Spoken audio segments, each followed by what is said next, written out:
உலகத்துல செல்வந்தன் செல்வந்தன்னு சொல்லுபவர்கள் எல்லாம் ஏதோ ஒரு சின்ன சொத்துக்கு முதலாளியாக இருக்கலாம். இந்த உலகமே யாருக்கு சொத்து? இந்திரனுக்கு சொத்துன்னு சொல்ல முடியுமா? உலகமே பகவானுக்கு சொத்து.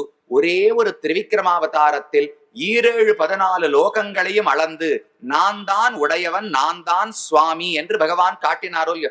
உண்மையில் 14 லோகங்களை அளக்க வேண்டிய தேவையே பகவானுக்கு கிடையாது. மகாபலி இந்திரனுடைய சொத்தை பறித்து கொண்டு போனான்.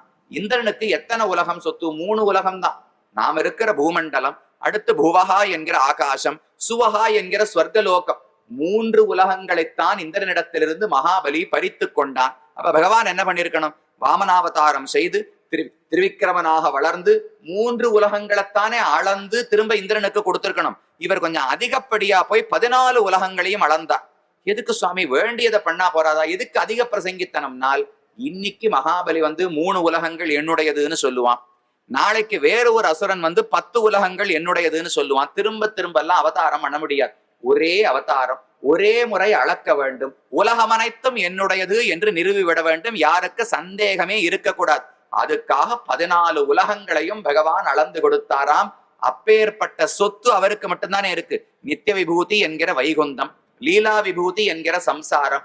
இந்த 2யுமே தனக்கு சொத்தாக உடையவர் பரமாத்மா மட்டும்தான்.